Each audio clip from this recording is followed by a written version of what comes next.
ഏവർക്കും നമസ്കാരം. ശുഭകരമാകട്ടെ ദിനം, സന്തോഷകരമാകട്ടെ, സൗഖ്യകരമാകട്ടെ, അനുഭവങ്ങളും അനുഭൂതികളും നമ്മെ ഏവരെയും നയിക്കുമാറാകട്ടെ.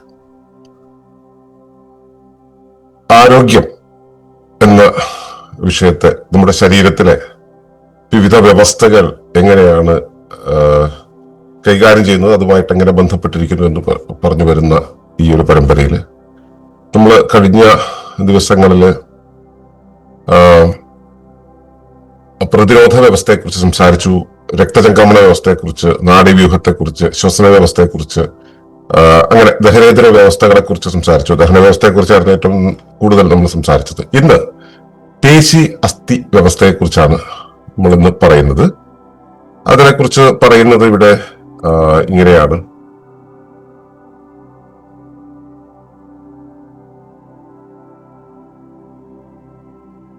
മസ്കുലോസ്കെലറ്റൽ system supports movement, posture, stability and pain-free living. പേശി അസ്ഥി വ്യവസ്ഥ. പേശി വ്യവസ്ഥയും അസ്ഥിവ്യൂഹവും ചേർന്ന മസ്കുലോസ്കെലറ്റൽ സിസ്റ്റം അല്ലെങ്കിൽ ലോക്കൽ മോട്ടോർ സിസ്റ്റം അഥവാ ആക്ടിവിറ്റി സിസ്റ്റം എന്ന് പറയുന്നത് ശരീരത്തിന് താങ്ങും ചലനവും നൽകുന്ന സംവിധാനമാണ്. ഇത് ശരീരത്തിന് ആകൃതിയും സ്ഥിരതയും സംരക്ഷണവും നൽകുകയും എല്ലാ ശാരീരിക ചലനങ്ങളും അനുവദിക്കുകയും ചെയ്യുന്നു. ഇതിൽ അസ്ഥികൾ, പേശികൾ, സന്ധികൾ, തരുണാസ്ഥികൾ, ടെൻഡനുകൾ, ലിഗമെന്റുകൾ, ഫാസിയ എന്നിവ ഉൾപ്പെടുന്നു. നിയന്ത്രണത്തിനായി നാഡീവ്യൂഹവുമായും പോഷണത്തിനായി രക്തചംക്രമണ വ്യൂഹവുമായും അറ്റകുറ്റപ്പണികൾക്കായി എൻഡോക്രൈൻ വ്യൂഹവുമായും ധാതുക്കൾക്കും പ്രോട്ടീനുകൾക്കുമായി ദഹനവ്യൂഹവുമായി ഇത് ചേർന്ന് പ്രവർത്തിക്കുന്നു. ആരോഗ്യകരമായ പേശികളും അസ്ഥികളും ശരീരനിലയെയും സന്തുലിതാവസ്ഥയെയും നിർദ്ദിഷ്ട ഇടത്തെയും രക്തചംക്രമണത്തെയും വേദനയില്ലാത്ത ചലനത്തെയും പിന്തുണയ്ക്കുന്നു. പതിവായ ചലനം സന്ധികളിൽ ലൂബ്രിക്കേഷൻ നിലനിർത്തുകയും പേശികളെ ശക്തമാക്കുകയും അസ്ഥികളുടെ സാന്ദ്രത നിലനിർത്തുകയും ചെയ്യുന്നു. ചലനമില്ലായ്ക, മോശം ശാരീരിക നില, സമ്മർദ്ദം, പരിക്ക്, വാർദ്ധക്യം, നിർജ്ജലീകരണം, പോഷകക്കുറവ് എന്നിവ ഈ വ്യവസ്ഥയെ ദുർബലപ്പെടുത്തുകയും മുറുക്കത്തിനും വേദനയ്ക്കും ബലഹീനതയ്ക്കും കാരണമാവുകയും ചെയ്യുന്നു. സ്വാഭാവികമായ ചലനം, സ്ട്രെച്ചിങ്, നല്ല ശാരീരിക നില, വിശ്രമം, ജലാംശം, ധാതുസമ്പന്ന ഭക്ഷണം, സൂര്യപ്രകാശം, കുറഞ്ഞ സമ്മർദ്ദം, താളാത്മക ജീവിതം എന്നിവയിലൂടെ ആരോഗ്യം മെച്ചപ്പെടുന്നു. ചലനം മൃദുവും പതിവുമാകുമ്പോൾ ശരീരം സ്വാഭാവികമായും കരുത്തു വീണ്ടെടുക്കുന്നു. അപ്പൊ ഇതാണ് പേശി അസ്ഥി വ്യവസ്ഥയെ കുറിച്ച് നമ്മൾ പറയുന്നത്. അപ്പോ ശരീരത്തിലെ എല്ലാ വ്യവസ്ഥകളും ആരോഗ്യത്തെ നിലനിർത്തുന്നതിൽ ചേർന്നാണ് പ്രവർത്തിക്കുന്നത് നമുക്ക് മനസ്സിലാക്കേണ്ടത്. അതായത് വ്യൂഹങ്ങളെല്ലാം തമ്മിൽ ഉള്ള പരസ്പര ജാലികയിൽ അവയെല്ലാം ചേർന്നുകൊണ്ടുള്ള ഏകീഭാവത്തിലുള്ള പ്രവർത്തനം. അതുകൊണ്ടാണ് ഈ ശരീരത്തിന്റെ ആരോഗ്യം എന്നുള്ള സംവിധാനം നിലനിൽക്കുന്നത്. അപ്പൊ അതിൽ ആ ശരീരത്തിന് ഘടന നൽകുന്ന ഒരു ഭൗതികമായ രൂപമാണ് ഈ പേശി അസ്ഥി വ്യവസ്ഥയുടെ സമ്മാനം എന്ന് പറയുന്നത്. അതിനെ മസ്കുലോസ്കെലറ്റൽ സിസ്റ്റം എന്ന് നമ്മൾ ആധുനിക കാലത്ത് വിളിക്കുന്ന നേരത്തെ ലോക്കോമോട്ടോർ സിസ്റ്റം എന്നും ആക്ടിവിറ്റി സിസ്റ്റം എന്നൊക്കെ വിളിച്ചിട്ടുണ്ട് ഇതിനെ. ഇപ്പോഴും ചില ടെക്സ്റ്റുകളിലൊക്കെ അങ്ങനെ തന്നെയാണ് പറയുന്നത്. അപ്പോൾ ഇത് ശരീരത്തിന് താങ്ങ് നൽകുന്നു. ഇപ്പൊ നമ്മളൊരു കോൺക്രീറ്റ് ചെയ്യുകയാണെങ്കിൽ ആ കോൺക്രീറ്റിന്റെ ഇടയിൽ കമ്പി വയ്ക്കുന്നത് പോലെ നമ്മുടെ ശരീരത്തിന് കൃത്യമായ ഒരു താങ്ങ് നൽകുന്നു. ചലനം, കൃത്യമായ ചലനം, ശരീരത്തിന് എന്ത് ചലനമാണോ ചെയ്യേണ്ടത് ആ തരം ചലനം നൽകുന്ന സംവിധാനമാണ്. അപ്പൊ ഇത് ആണ് ശരീരത്തിന് നമ്മൾ കാണുന്ന ഒരു രൂപം, ആകാരം നൽകുന്നത് ഈ പേശി അസ്ഥി വ്യവസ്ഥയാണ്. അതുപോലെ തന്നെ ഇപ്പോ വെള്ളത്തിനൊക്കെ, അതായത് സ്റ്റാസിസ്, ചലസ്ഥിത അവസ്ഥയിലുള്ള ദ്രവ്യങ്ങൾക്ക് ഏത് പാത്രമാണോ പാത്രത്തിനനുസരിച്ച് രൂപം മാറുന്ന ഒരു സ്വഭാവം ഉണ്ടല്ലോ. പക്ഷെ രൂപം മാറാതിരിക്കണമെങ്കിൽ അതിന് ആ രൂപസ്ഥിരത ആവശ്യമാണ്. അപ്പൊ ആ രൂപസ്ഥിരത നൽകുന്നത് ഈ പേശി അസ്ഥി വ്യവസ്ഥയാണ്. അത് ഈ പേശി അസ്ഥി വ്യവസ്ഥ എന്ന് പറയുന്നത് ശരീരത്തിന്റെ പല ഘടകങ്ങൾക്കും കൃത്യമായ സംരക്ഷണം നൽകുന്നുണ്ട്. നമുക്ക് നമ്മുടെ ശരീരത്തിന് ഉള്ള സംരക്ഷണം, അതുപോലെ തന്നെ ഹൃദയം പോലുള്ള അവയവങ്ങളെല്ലാം ഈ നെഞ്ചിൻ കൂടിനകത്തിരിക്കുന്ന സമയത്ത് അവിടെ അത് സുരക്ഷിതമായിട്ട് കേടുപാടുകൾ പറ്റാതെ തട്ടാതെ നിൽക്കുന്നുണ്ട്. നട്ടെല്ല് എന്ന് പറയുന്നത് നമ്മുടെ ശരീരത്തെ നിവർത്തി നിർത്തുന്നുണ്ട്. അങ്ങനെ ശരീരത്തിന് ആകൃതി, സ്ഥിരത, സംരക്ഷണം തുടങ്ങിയവ നൽകുക എന്നുള്ളത് ആണ് ഇത് പ്രധാനമായിട്ടും ചെയ്യുന്നത്. ഇതിന്റെ ഒപ്പം ഈ ആകൃതിയിൽ നിലനിന്നുകൊണ്ട് ഏത് തരം ചലനവും സ്വീകരിക്കാനും ഇത് നമ്മളെ സമ്മതിക്കുന്നുണ്ട്. അപ്പൊ ഇതില് പല ഘടകങ്ങൾ വരുന്നുണ്ട്. നമ്മള് ഒരു വ്യവസ്ഥയ്ക്കുള്ള ഭൗതിക ഘടകങ്ങളുണ്ടല്ലോ, അതില് ഏറ്റവും പ്രധാനപ്പെട്ടത് അസ്ഥി തന്നെയാണ്, എല്ലെന്ന് പറയുന്നത്. പിന്നെ ഈ അസ്ഥികളെ ചുറ്റിയുള്ള പേശികൾ, അസ്ഥികളോട് ചേർന്ന് നിൽക്കുന്ന പേശികള്, പിന്നെ സന്ധികൾ, പലതരം ജോയിന്റുകള്, തരുണാസ്ഥികള്, പിന്നെ ടെൻഡനുകൾ. ടെൻഡനുകൾ എന്ന് വെച്ച് കഴിഞ്ഞാൽ ഈ മാംസവും എല്ലും തമ്മിലുള്ള ആ ബന്ധം നിലനിർത്തുന്ന സംവിധാനം. പിന്നെ ഈ ഇതിന്റെ ഇടയിൽ ബുഷ് പോലെ പ്രവർത്തിക്കുന്ന ലിഗമെന്റുകള്. അതുപോലെ തന്നെ ഇവയെല്ലാം കൂടെ ചേർത്ത് ഈ നമ്മളൊരു ഈ കോഴിക്കോട് ഉണ്ടാക്കാനായിട്ട് നമ്മൾ ഈ മെഷ് ഉപയോഗിച്ചുകൊണ്ട് ഒരു നെറ്റ് ഉണ്ടാക്കിയിട്ടാണല്ലോ ഇതിന്റെ ഷേപ്പ് നൽകി അതിനെ നിലനിർത്തുന്നത്. അതുപോലെയുള്ള ഒന്നാണ് ഫാസിയ എന്ന് പറയുന്നത്. ഇങ്ങനെയുള്ളതെല്ലാം കൂടെ ചേർന്നുകൊണ്ടാണ് ഈ ഒരു പേശി അസ്ഥി വ്യവസ്ഥ നിലനിൽക്കുന്നത്. ഇത് മറ്റ് വ്യവസ്ഥകളുമായിട്ട് സംയോജിച്ചുകൊണ്ടാണ് നിൽക്കുന്നത് നമുക്കറിയാം. എല്ലാ വ്യവസ്ഥകളും മറ്റ് വ്യവസ്ഥകളുമായി യോജിച്ചുകൊണ്ടാണ് നിൽക്കുന്നത്. അപ്പോൾ അത് നിയന്ത്രണം, ഈ സ്വന്തം നിയന്ത്രണത്തിനായിട്ട്, അതിന്റെ നിയന്ത്രണത്തിനായിട്ട് നാഡീവ്യൂഹവുമായിട്ട് കണക്ട് ചെയ്ത് നിൽക്കുന്നുണ്ട്. അപ്പൊ നെർവസ് സിസ്റ്റം ഇതുമായിട്ട് കണക്റ്റഡ് ആണ്. പിന്നെ ഇതിന്റെ പോഷണം എന്നതിന് വേണ്ടിയിട്ട് രക്തചംക്രമണ വ്യൂഹവുമായിട്ട് ഇത് കണക്റ്റഡ് ആണ്. രക്തചംക്രമണത്തിലൂടെയാണല്ലോ നമുക്ക് വേണ്ടത് ന്യൂട്രിയൻസ് കിട്ടുന്നത്.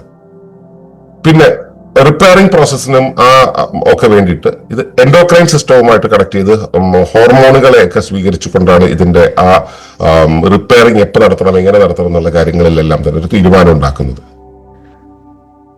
ഈ ധാതുക്കള്, പ്രോട്ടീനുകൾ, ഇവയെല്ലാം ഉപയോഗിച്ചുകൊണ്ടാണ് ഇവയുടെ നിർമ്മിതി, അല്ലെ? അസ്ഥി പ്രധാനമായിട്ടും ധാതുക്കളുമായിട്ടാണ് ബന്ധപ്പെട്ടിരിക്കുന്നത്. അപ്പോൾ അത് സ്വീകരിക്കുന്നത് ഈ ദഹനവ്യൂഹവുമായിട്ട്, രക്തചംക്രമണ വ്യവസ്ഥയിൽ കൂടെയാണ് വരുന്നതെങ്കിൽ പോലും ദഹനവ്യൂഹവുമായിട്ട് ബന്ധപ്പെടുന്നു. ഇപ്പോൾ എന്ത് വേണം എന്നുള്ളത് നാഡീവ്യൂഹം വഴി അവിടേക്ക് സിഗ്നൽ കൊടുക്കുന്നു. ഈ രീതിയിലാണ് ഇവയെല്ലാം ചേർന്നുകൊണ്ടാണ് ഈ പേശി അസ്ഥി വ്യവസ്ഥ പ്രവർത്തിക്കുന്നത്. ആരോഗ്യകരമായ പേശികളും അസ്ഥികളും ശരീരനിലയും സന്തുലിതാവസ്ഥയും നിർദ്ദിഷ്ട ഇടത്തെയും രക്തചംക്രമണത്തെയും വേദനയില്ലാത്ത ചലനത്തെയും പിന്തുണയ്ക്കുന്നതാണ് അടുത്തത് പറയുന്നത്. ആരോഗ്യകരമായ പേശികളും അസ്ഥികളും ശരീരത്തിന്റെ നില എന്ന് പറയുമ്പോൾ നമുക്ക് ഞാനിപ്പോ സംസാരിക്കാൻ നിവർന്നിരുന്നു കൊണ്ടാണ് സംസാരിക്കുന്നത്. എനിക്ക് ഒരു ദിശയുണ്ട്. ആ ദിശയ്ക്കനുസരിച്ച് എന്റെ ശരീരത്തിലെ എല്ലാ ഭാഗങ്ങളും ഏകീകൃതമായിട്ട് പ്രവർത്തിക്കുന്നുണ്ട്. അപ്പോൾ ആ ദിശയിലേക്ക് നോക്കി ഈ ഒരു രൂപത്തിൽ കൃത്യമായി പോസ്റ്ററോടുകൂടി നിലനിൽക്കാൻ ഈ വ്യവസ്ഥയാണ് സഹായിക്കുന്നത്. അതുപോലെ തന്നെ എന്റെ ബാലൻസ്, ഞാൻ ലെഫ്റ്റിലേക്ക് തിരിയണോ റൈറ്റിലേക്ക് തിരിയണോ, രണ്ടിലേക്കും തിരിയാതെ ബാലൻസ് ചെയ്ത് നിൽക്കാൻ പറ്റുന്നത്. ഇങ്ങനെ ബാലൻസ് ചെയ്ത് നിൽക്കാന്ന് വെച്ചാൽ പോസ്റ്റർ മാത്രമല്ല, അത് എന്റെ പ്രാണവ്യവസ്ഥയെ കൈകാര്യം ചെയ്യുന്നതാണ്. പ്രാണവ്യവസ്ഥയെ കൈകാര്യം ചെയ്യുന്ന പ്രാണം എന്ന് പറയുന്നത് യൂണിവേഴ്സൽ ഡൈനാമിസമാണ്. യൂണിവേഴ്സൽ ഡൈനാമിസം എന്ന് പറഞ്ഞാൽ എന്റെ ശരീരത്തിനും പുറത്തും അകത്തും ഒരുപോലെ പ്രവർത്തിക്കുന്നതാണ്. ഇവയോട് സംയോജിച്ചു കൊണ്ട് നിൽക്കാൻ ഒരു സമാജത്തിനകത്ത് അല്ലെങ്കിൽ ഒരു പരിസ്ഥിതിക്കകത്ത്, ഒരു പരിസരത്തിനകത്ത് അതിനോട് അനുകൂലപ്പെട്ട് നിൽക്കുവാനുള്ള എന്റെ ബാലൻസ്ഡ് സ്റ്റേറ്റ് എന്ന് പറയുന്നത് ഈ പേശി അസ്ഥി വ്യവസ്ഥയാണ് നമുക്ക് പ്രധാനമായിട്ടും കോൺട്രിബ്യൂട്ട് ചെയ്യുന്നത്. ആ പോസ്റ്റർ എന്നുള്ളത് വളരെ പ്രധാനപ്പെട്ടതാണെന്ന് മനസ്സിലാക്കേണ്ടതുണ്ട്. അതുപോലെ ഒരു നിർദ്ദിഷ്ട ഇടം എന്ന് പറയുന്നത്, ഇപ്പൊ എന്റെ ഹൃദയം, എന്റെ ഈ ഹൃദയം എന്ന് പറയുന്നത് തൊറാസിക് റീജിയനിനകത്ത് ഇങ്ങനെ നിൽക്കുന്നു. അത് വെളിയിലേക്കാണ് വരുന്നതെങ്കിൽ ഉള്ളൊരവസ്ഥ ആലോചിച്ച് നോക്കും. അതിന്റെ സുരക്ഷിതത്വം പോയി കിട്ടും. കിഡ്നിയുടെ സ്ഥാനത്ത്, ലിവറിന്റെ സ്ഥാനത്തൊക്കെ അതാത് സ്ഥലങ്ങൾ, നിർദ്ദിഷ്ട ഇടങ്ങൾ നൽകിയിട്ടുണ്ട്. ഈ ഇടങ്ങളിലായിരിക്കാൻ നമ്മെ സഹായിക്കുന്നത് ഈ പേശി അസ്ഥി വ്യവസ്ഥയാണ്. ഓരോന്നിനും അതാത് സ്ഥാനം എന്നുള്ളത് കൃത്യമായി കൽപ്പിച്ച് നൽകിയിട്ടുണ്ട് പ്രകൃതി ആ ഡിസൈനിൽ. അങ്ങനെയല്ലാതെ മറ്റൊരു തരത്തിലായിരുന്നെങ്കിൽ നമ്മുടെ ശരീരപ്രവർത്തനങ്ങൾ താറുമാറാവും. അപ്പൊ ഏറ്റവും ഒപ്റ്റിമം ആയിട്ടുള്ള രീതിയിലാണ് അതിന്റെ ഡിസൈൻ വന്നിട്ടുള്ളത്. ഈ ഡിസൈനെ നിലനിർത്തുന്നത് ഈ പേശി അസ്ഥി വ്യവസ്ഥയാണ്. അതുപോലെ തന്നെ രക്തചംക്രമണത്തെ കൃത്യമായിട്ട് ഇപ്പോ നമ്മുടെ ഹൃദയം നിൽക്കുന്ന ഇടം, കാല് നിൽക്കുന്ന ഇടം, കണങ്കാല് നിൽക്കുന്ന ഇടം, കണങ്കാലിൽ പ്രവർത്തിക്കുന്ന ഈ എന്താ പറയുക സെക്കൻഡറി ഹാർട്ട് എന്ന് പറയുന്ന റീപമ്പ് ചെയ്യാനുള്ള സംവിധാനം, ഇതെല്ലാം തന്നെ കൃത്യമായിട്ട് അലൈൻ ചെയ്ത് നിർത്തിയിട്ടുള്ളത് കൊണ്ട് തന്നെ ബ്ലഡ് സർക്കുലേറ്ററി സിസ്റ്റത്തെ ഇത് നല്ല രീതിയിൽ സപ്പോർട്ട് ചെയ്യുന്നുണ്ട്. ഇങ്ങനെ ആയതുകൊണ്ടാണ് നമുക്ക് വളരെ ഈസി ആയിട്ട് ചലിക്കാൻ പറ്റുന്നത്, വേദനയില്ലാതെ ചലിക്കാൻ പറ്റുന്നത് ഈ ഒരു ഘടനയിലായിരിക്കുന്നതുകൊണ്ടാണ്. അപ്പൊ ഇതിനെല്ലാം പിന്തുണയ്ക്കുന്നത് ഈ പേശി അസ്ഥി വ്യവസ്ഥയാണ്. ഇത് ഉണ്ടാക്കി തന്നിട്ടുള്ളത് ആ ഘടന ചെയ്യാനും ചലിക്കാനും വേണ്ടിയിട്ടുള്ള. അപ്പോൾ ആ ചലിക്കാനുള്ള ആ ഒരു ശേഷി, നമ്മുടെ വഴക്കം എന്ന് പറയുന്നത് നിരന്തരം ചെയ്ത് അത് തഴക്കമായി മാറുന്നതിലൂടെയാണ് പതിവായ ചലനങ്ങൾ നമുക്ക് ഉണ്ടാകുന്നത്. അത് സന്ധികളിൽ ലൂബ്രിക്കേഷൻ നിലനിർത്തും. മാത്രമല്ല സന്ധികളിൽ ശരിക്കും പറഞ്ഞ രക്തചംക്രമണ വ്യവസ്ഥ നേരിട്ട് പോയി അവിടെ ഒന്നും ചെയ്യുന്നില്ല. അപ്പോൾ ആ സന്ധികളിലൊക്കെ ഉള്ള പോഷക വിതരണം പോലുള്ള കാര്യങ്ങളെല്ലാം നടക്കണമെന്നുണ്ടെങ്കിൽ അത് ഈ ചലനത്തിൽ നിന്നാണ് സംഭവിക്കുന്നത്. ചലിക്കുന്ന സമയത്ത് അതിന്റെ ചുറ്റുപാടുമുള്ള കോശങ്ങളിൽ നിന്നും വേണ്ടുന്ന ഘടകങ്ങളെ പതുക്കെ കൈമാറി പോവുകയാണ് ചെയ്തത്. ചലനമില്ലാത്തടത്ത് ഈ ഒരു പ്രോസസ് നടക്കില്ല. അതുമാത്രമല്ല സന്ധികൾക്കിടയിലുള്ള ലൂബ്രിക്കേഷൻ എന്നുള്ള അവസ്ഥ നിലനിർത്തുന്നത് ഈ പതിവായ ചലനമാണ്. ഈ ചലിക്കാൻ ആവശ്യമായ ഊർജം നിരന്തരം പ്രൊഡ്യൂസ് ചെയ്തതിനെ നിയന്ത്രിക്കുന്നത് പേശികളാണ്. അതുകൊണ്ട് തന്നെ നിരന്തരം ചലിക്കുന്ന സമയത്ത് ഈ പേശികൾ ശക്തമായിരിക്കും.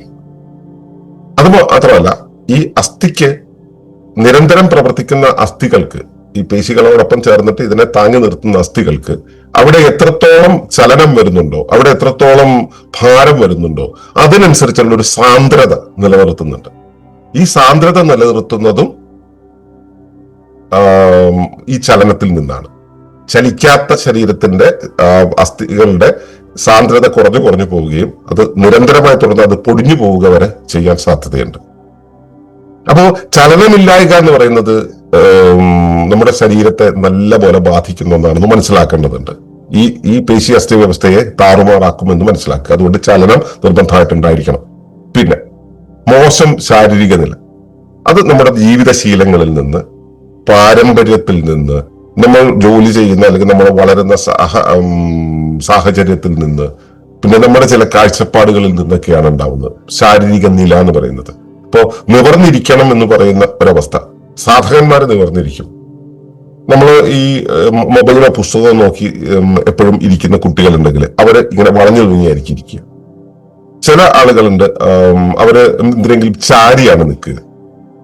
ഇപ്പോ മെന്റലി വീക്കായിട്ടുള്ള ഒരു മാനസികാവസ്ഥയുള്ള ഒരു വ്യക്തിയോ ഒരു ജനതയോ ചാരിയും ചരിഞ്ഞും കുനിഞ്ഞും ഒക്കെയാണ് നിൽക്കുക.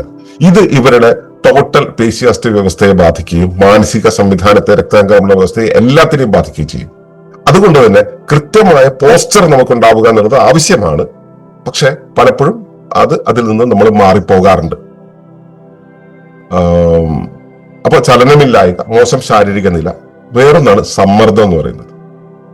ഫിസിക്കലായിട്ടുള്ള സമ്മർദ്ദവും മാനസികമായിട്ടുള്ള സമ്മർദ്ദവും ഒക്കെ തന്നെ നമ്മുടെ ഈ പേശി അസ്ഥി വ്യവസ്ഥയുടെ നിലയെ ബാധിക്കും.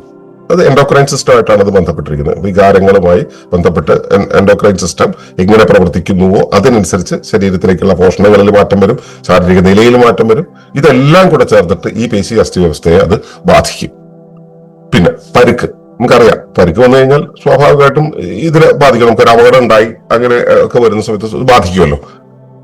പിന്നെ അടുത്ത സംഭവം എന്ന് പറയുന്നത് പ്രായം, വാർദ്ധക്യത്തിലേക്ക് ചെല്ലുമ്പോൾ ആക്ടിവിറ്റി കുറയും. ആക്ടിവിറ്റി കുറഞ്ഞിരിക്കുന്ന ഒരാൾക്ക് പ്രായമാകും തോറും അതിന്റെ സാന്ദ്രത കുറഞ്ഞു വരും, പേശികളുടെ ശേഷി കുറഞ്ഞു വരും. അപ്പോ നിരന്തരം അതിലേക്കായിരിക്കാൻ ശ്രദ്ധിക്കുക എന്നുള്ളതാണ് നമ്മൾ മുൻപോട്ട് വെക്കുന്ന കാര്യം. അത് ഇപ്പൊ വർഗീസേട്ടൻ പറയാറുണ്ടല്ലോ, എന്ത് തന്നെ വന്നു കഴിഞ്ഞാലും ആ ചയോഗ സാധനം നിരന്തരം ചെയ്തു വരുന്നത് വഴി നമുക്ക് മനസ്സിനും ശരീരത്തിനും പൂർണ്ണമായിട്ടുള്ള സ്ട്രെങ്ത് നിലനിർത്താൻ പറ്റുന്നു എന്നുള്ളതാണ്. അപ്പോ അത് നമുക്ക് നിരന്തരമായ പ്രാക്ടീസുകൾ, ചലനങ്ങൾ ഉണ്ടാവുക എന്നുള്ളത്, ശാരീരിക ചലനങ്ങൾ ഉണ്ടാവുക എന്നുള്ളത് നല്ലത്. അത് മൃദുവായിരിക്കണം എന്നൊരു കാര്യം കൂടെ നമ്മൾ പിന്നീട് പറയുന്നുണ്ട്. മൃദുവാകുക എന്ന് വെച്ചാൽ ഇപ്പോ ജിമ്മിൽ പോകുന്നവരുണ്ട്. ജിമ്മിൽ പോകുന്നവർക്ക് ശാരീരിക ശേഷി നല്ലപോലെ ഉണ്ടാകുന്നതായിട്ട് നമുക്ക് തുടക്കത്തിൽ ഫീൽ ചെയ്യും. സാന്ദ്രതയൊക്കെ കൂടുതലായിരിക്കും. പക്ഷെ അത് സസ്റ്റെയിൻ ചെയ്യില്ല. കാരണം ഊർജ ഉൽപാദനവും വിനിയോഗവും വളരെ കൂടുതലാണ്. അതേസമയം യോഗ, തായ്ചി, ചിഗോങ് പോലുള്ള കാര്യങ്ങൾ ചെയ്യുന്നവരെ സംബന്ധിച്ചിടത്തോളം ആ ഊർജ വിനിയോഗം കുറവായതുകൊണ്ട് തന്നെ ശരീരത്തിന് ശരിയാം വിധമുള്ള ഒരു പ്രവർത്തന ഘടന, പ്രവർത്തന സ്വഭാവം നിലനിർത്താൻ നമുക്ക് കഴിയും. അപ്പോ പിന്നെ പരിക്ക്, വാർദ്ധക്യം. വേറൊന്നാണ് നിർജ്ജലീകരണം. ശരീരത്തിന് ആവശ്യത്തിന് വെള്ളം കിട്ടാതിരിക്കുക, വെള്ളം വാർന്നു പോകുന്ന തരം സാഹചര്യങ്ങളിലൂടെ കടന്നു പോവുക. ഇപ്പോ വെയിലത്ത് ജോലി ചെയ്യുന്നവരുണ്ട്. വെയിലത്ത് ജോലി ചെയ്യുന്നവർക്ക് കൃത്യമായിട്ട് വെള്ളം കിട്ടിക്കൊണ്ടിരിക്കുകയാണെങ്കിൽ ശരീരം മെയിൻറ്റെയിൻ ചെയ്തോളൂ. പക്ഷെ വളരെ ചൂടുള്ള എൻവയോൺമെന്റിൽ പ്രവർത്തിക്കുകയും എന്നാൽ വെള്ളം കുടിക്കാതിരിക്കും ചെയ്യുന്ന സമയത്ത് നിർജ്ജലീകരണം ഉണ്ടാവും. അതുപോലെ തന്നെ പോഷകക്കുറവ്.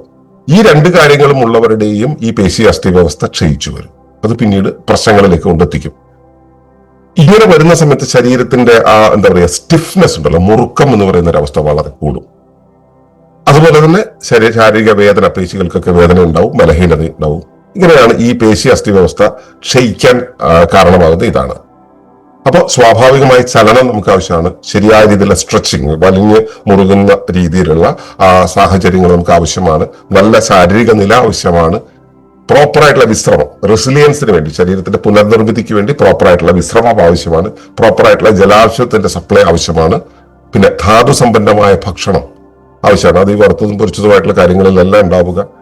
പച്ചക്കറികളും ഒക്കെ നമ്മൾ കഴിക്കുന്നതിലൂടെ ബീറ്റാ കരോട്ടിനും ഒക്കെ നമ്മുടെ ശരീരത്തിനകത്തേക്ക് കയറുന്നതുകൂടെ, അതുപോലെ പലതരം ലവണങ്ങൾക്കുള്ള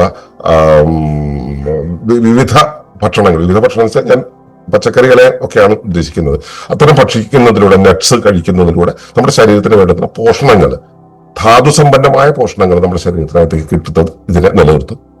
അതുപോലെ തന്നെ വളരെ പ്രധാനപ്പെട്ട ഒന്നാണ് സൂര്യപ്രകാശം. സൂര്യപ്രകാശം നമ്മുടെ ശരീരത്തിൽ കിട്ടുന്ന സമയത്ത് ഈ പേശി അവസ്ഥയ്ക്ക് വേണ്ടുന്ന ഘടകങ്ങൾ കിട്ടുകയും അതിന് ഉണർവ് വരികയും അതിലേക്ക് ചൈതന്യം സപ്ലൈ ചെയ്യപ്പെടുകയും ചെയ്യും. പിന്നെ മെന്റൽ സ്ട്രെസ് കുറഞ്ഞു കഴിഞ്ഞാൽ ഈ സംഭവം ഭംഗിയായി പ്രവർത്തിക്കാൻ നല്ലൊരു പശ്ചാത്തലമാണ് നമ്മുടെ ശരീരത്തിൽ ഒരുക്കി കൊടുക്കുന്നത്. ഇതിന്റെയൊക്കെ അപ്പുറത്ത് മണിയേട്ടൻ പറഞ്ഞ താളാത്മകമായ ജീവിതത്തിന്റെ റിഥം, മൂച്ചുതാളം അല്ലെങ്കിൽ ശ്വാസത്തിന്റെ താളം, ഭക്ഷണത്തിന്റെ താളം, ചിന്തയുടെ താളം, അതുപോലെ തന്നെ ജീവിതക്രമത്തിന്റെ താളം. ഈ താളത്തിലൂടെ പോകുന്ന സമയത്ത് ഈ മസ്കുലോസ്കെലിറ്റൽ സിസ്റ്റം എന്ന് പറയുന്നത് ആക്റ്റീവായിരിക്കും. അപ്പൊ അവിടെ നമ്മൾ ശ്രദ്ധിക്കേണ്ടത് അതിന് ചലനം കൊടുക്കേണ്ടതുണ്ട്. ആ ചലനം എന്നുള്ളത് മൃദുവാകണം, പതിവാകണം. ഈ രണ്ടുമായിരിക്കുമ്പോൾ ശരീരം സ്വാഭാവികമായി അതിന്റെ കരുത്ത് നിലനിർത്തും അല്ലെങ്കിൽ വീണ്ടെടുക്കും. അപ്പോ ഇന്ന് ഈ ഒരു സിസ്റ്റത്തെ കൂടെ നമ്മൾ ബോധ്യപ്പെടുക. നിങ്ങളുടെ ശരീരത്തിൽ ഇതൊക്കെ എങ്ങനെയാണ് നിൽക്കുന്നത്, നിങ്ങൾ അതിനെല്ലാം കൃത്യമായിട്ട് ചലനങ്ങൾ കൊടുക്കുന്നുണ്ടോ, അത് ശ്രദ്ധിക്കാതെ വരുന്നതുകൊണ്ടുള്ള അപാകങ്ങൾ എവിടെയെങ്കിലും ഉണ്ടോ എന്നുള്ളത് പരിശോധിക്കുക. അതുമായിട്ട് നമുക്ക് നാളെ അടുത്തൊരു വ്യവസ്ഥയെ പരിചയപ്പെടാം. അതുവരേക്കും നന്ദി, നമസ്കാരം.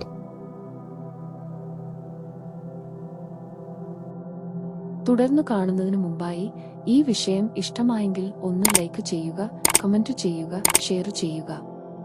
നിങ്ങൾ പ്രകൃതിയെ ഇഷ്ടപ്പെടുന്നുവെങ്കിൽ ഈ ചാനൽ ഒന്ന് സബ്സ്ക്രൈബ് ചെയ്യുക.